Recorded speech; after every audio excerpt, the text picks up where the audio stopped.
Okay, Julie. Well, welcome back to CareerLab. And our next caller, I believe, is Megan, and she's going to be a guest on the show. So why don't we go ahead and introduce ourselves to her and get her on the line?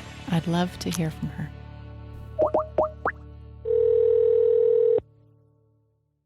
Hello? Hello, Megan. This is Joel Siegel from CareerLab, and you're on the show with myself and America's career counselor, Julie LaCroix. It's nice to meet you. How are you today? Good. How are you? Doing fine. What we're going to do, obviously, in CareerLab is to have Julie and I help you with some of your career challenges. I'm going to throw it over to Master Career Counselor Julie LaCroix and let her start with you, okay? Okay. Okay, good. Megan, hi. I read your inquiry to me, and it sounds like you've been struggling for a while. Yes. Saying that you're kind of at the end of your rope and lost in your career, and you've tried a lot of different types of jobs and industries, and you just really still don't have that sense of direction, and that every time you feel like you take a step towards something, you feel like you're even more confused and in the dark than ever. And that's really not a great place to be. So let's see if we can start to peel this onion and get to the root and see if we can then reassemble it into a strategy for you. How does that sound? That sounds, you've nailed it on the head, and I'm very excited for that. Okay. Well, first of all, I have to know your age. And the reason I have to know your age is because it helps us understand what stage of life you're in, because stages of life fold in with stages of career. And so it's helpful for me to know if your career stage matches your biological age. So could you tell me how old you are? I'm 27. Oh, you're still bouncing around like a little kangaroo. Yes, but I feel like I should at this point have an idea of what path I want to be on, and I could not be farther from that. At least that's what it feels like to me. Okay. You're probably not as far as you think you are. Let me see if I can help you with that. I need to know your academic training? I have a bachelor's, and I'm going back to school right now to get a certificate in human resources.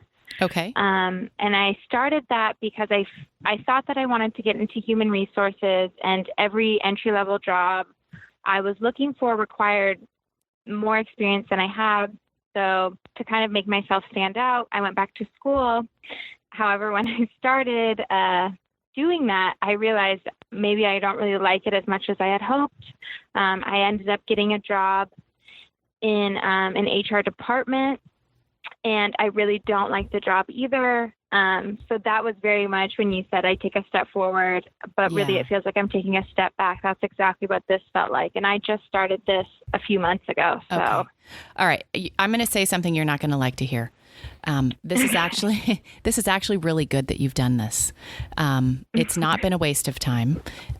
What it has done is it's given us a lot of content to analyze as to what you have and haven't liked, why you made your decisions, what you thought it would be, what you were hoping it would be, and that will give us the clues as to what you're really looking for. So we're going to analyze that a little bit. Are you okay with that? Mm-hmm. Yes, definitely. Okay. And what was your bachelor's in?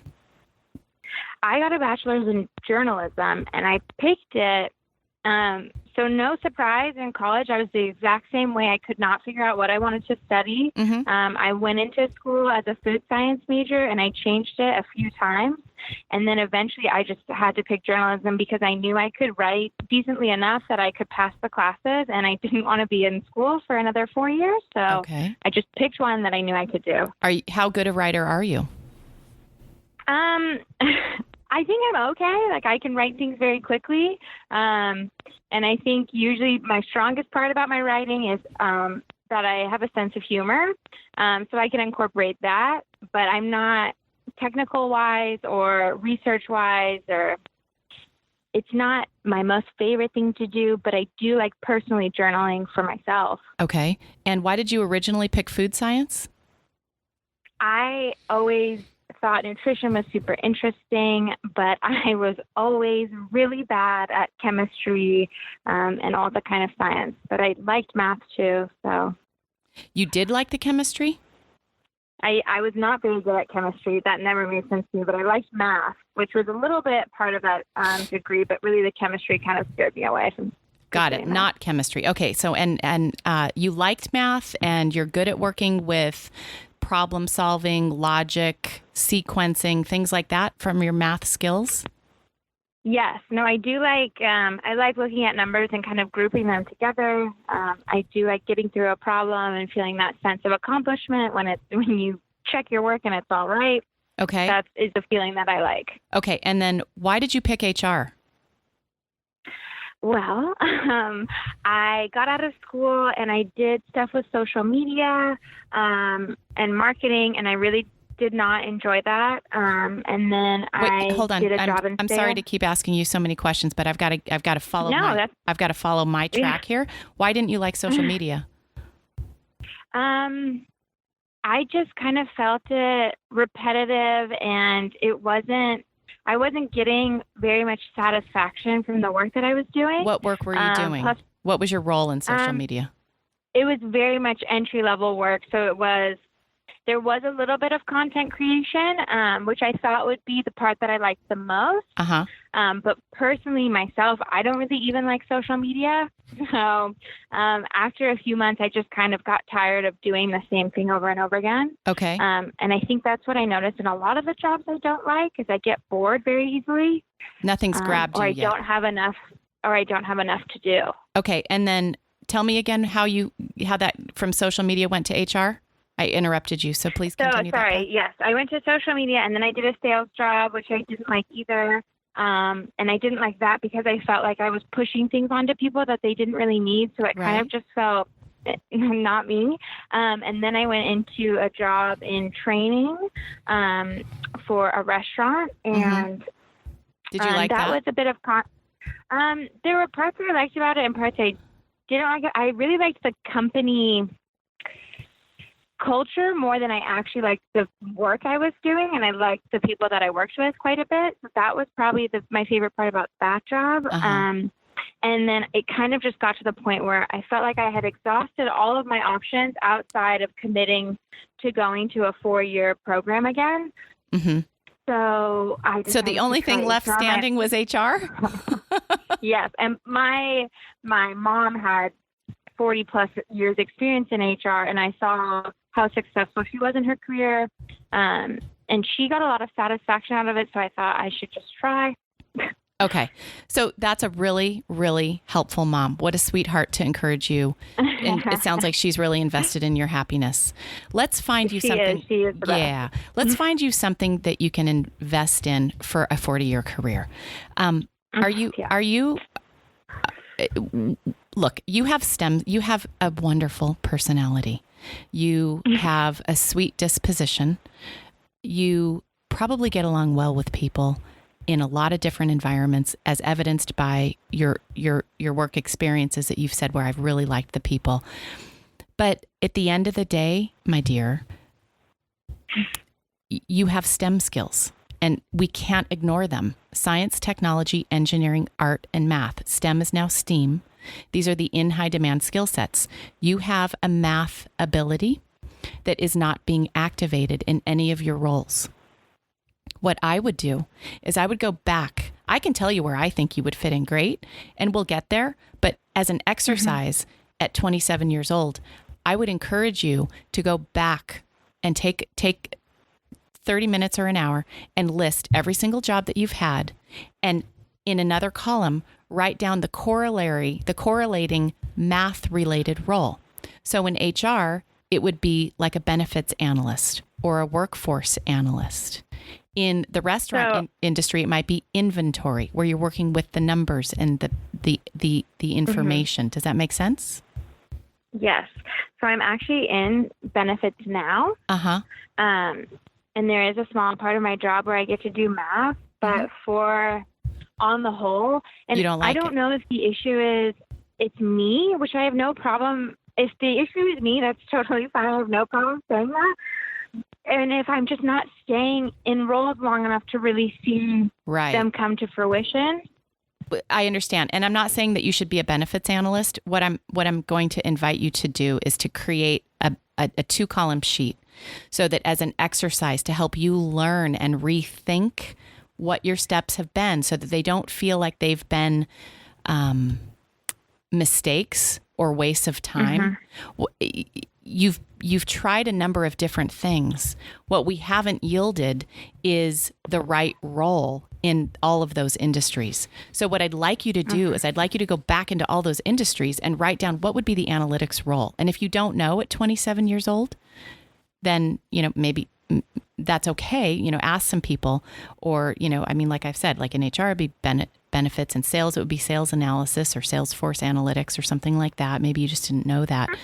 But I will tell you, if you're good with math and you're good with people, and you like the idea of being in a transaction, you like the idea of business, not social media so much, but you don't want to be the salesperson, there's a whole field called purchasing and procurement, which is part people management and negotiation and collaboration and relationship building with outside vendors, and then part internal collaboration with managers and manufacturing teams and business teams, and helping evaluate what kind of goods and services and raw materials do we need to bring into this company to keep our product line going. In other words, imagine like a furniture manufacturer. They make chairs and tables. They're not in the forestry industry. They purchase from the forestry industry to get their wood.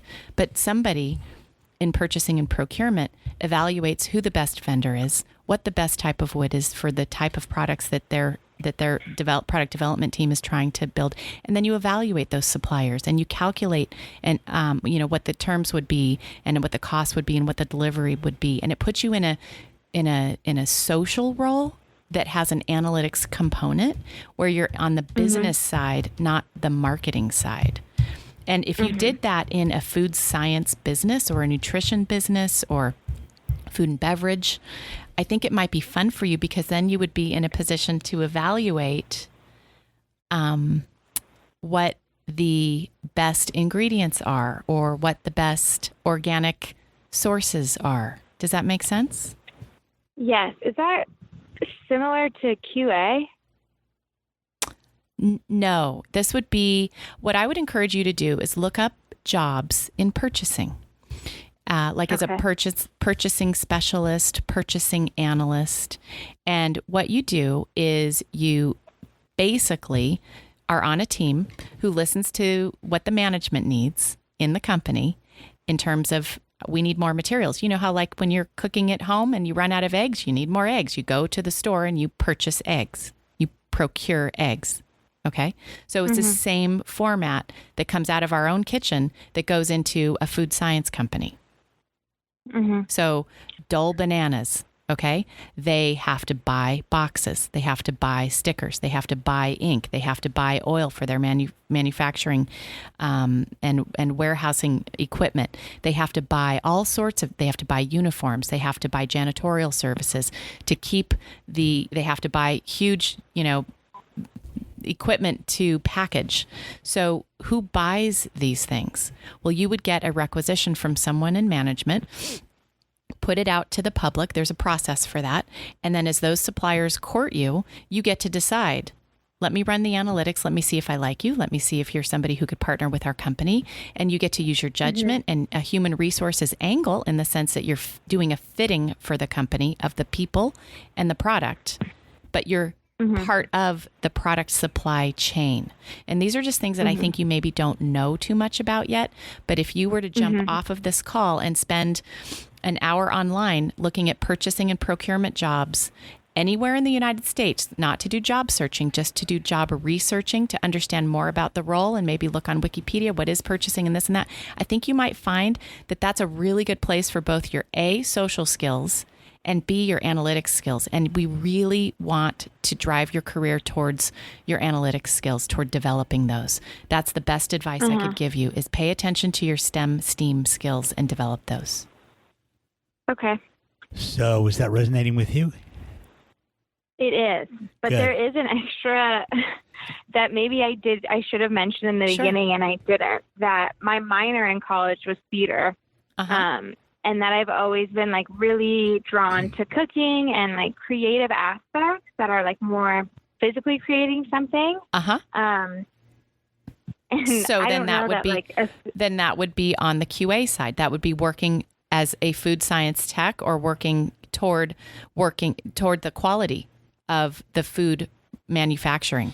That would be but again, you've got to combine it with the analytics. So your idea of quality, you're on the right track there.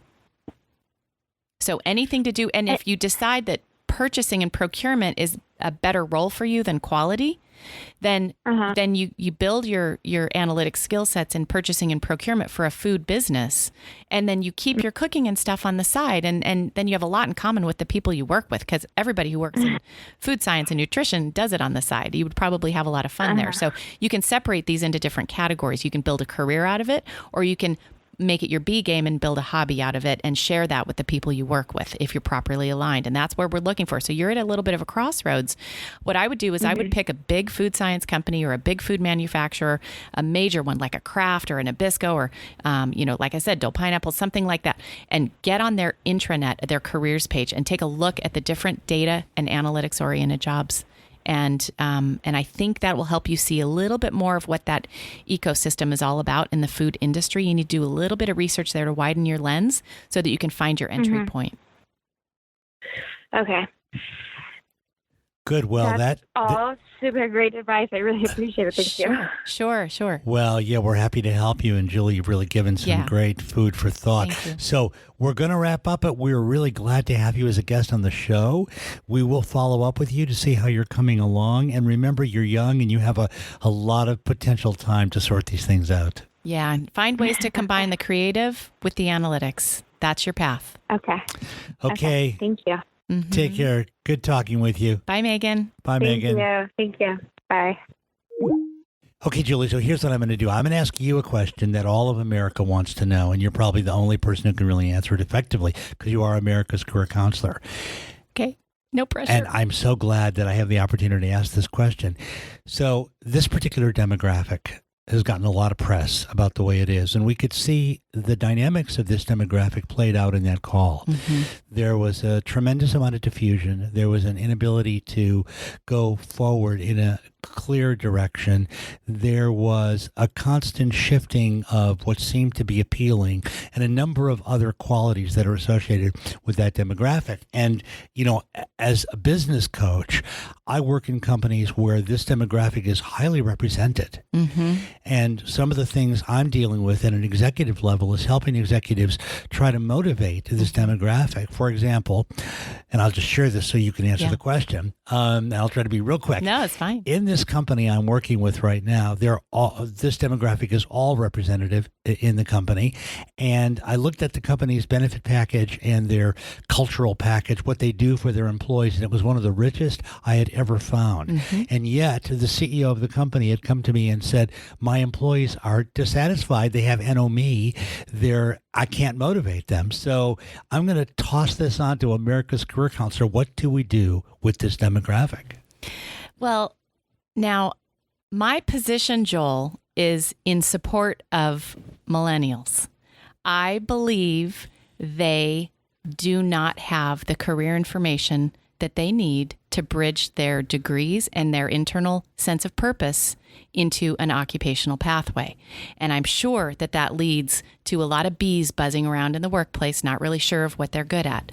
But this young lady, I believe, has been caught in the social engine that is America. She's probably an attractive female with a sweet, soft voice and an open, flexible, elastic personality. And she's probably looked at as a marketing girl. She's been stereotyped, and she herself believes that stereotype. That's my hypothesis.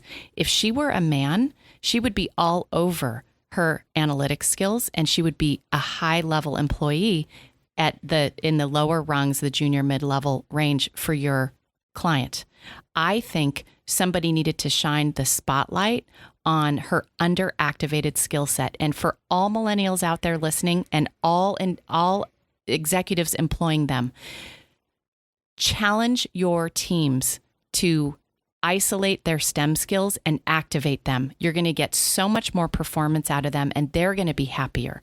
When we look outside at benefits that are offered to us, at extrinsic motivators and influences from the outside, we never find that internal satisfaction. It's got to come from within. And young adults do not have the bridge today to get from college to the workplace with true occupational alignment. We need to provide that for them, and STEM skills are the vehicle. Okay, well, that was a wonderful answer. And really, I think, kind of addressed one part of the problem. There are a number of corners of this, but I guess we'll continue to talk about it because we'll probably have other guests who are similar. Joel, are you referring to maybe she's just not putting all of her effort into it? I'm really not sure. That's what I was really asking you about, because I know, as I said, in companies I work with where it's not just a matter of external rewards. In fact, in this particular company, the employees were designed to build their own reinforcement packages, and it still didn't help them. So there are some complex issues around this particular demographic. Yeah. And I know that as a career coach with your level of skill, I'm hoping that in our podcast, you'll be able to shed, like you just did, light on this, because it would be tremendously helpful, not only for the demographic, but for the senior managers and executives who employ them. It's a hard thing for anybody to put all of their life force behind themselves and behind a decision. And I think a young adult who still isn't sure probably isn't all in. And employers are looking for employees who are all in. And I promise you, America, that if you employ a young adult and encourage them to activate their STEM skills of their choice and help them develop and train, like she was trying to go back for an HR certification, there are tons of certifications around that are easy to obtain. You're going to pull the juice, and you're going to get a young adult who sees their own potential. And that's when you're going to get some young adult who's all in their career. Okay, well, that's a testable hypothesis, and we're going to find out exactly whether that's going to happen. That was incredibly wonderful to be able to chat about that, Julie. Thanks so much. Sure. And we will... And good luck to Megan. Absolutely. Good luck to her. If you'd like to be a guest on CareerLab, send me an email. Visit CareerLabNow.com. While you're there, download my proven curriculum with over 200 entry-level job titles, samples of resumes which have snagged my clients the interviews they want, and a job search strategy that will work for all junior professionals like you. Visit CareerLabNow.com, CareerLabNow.com.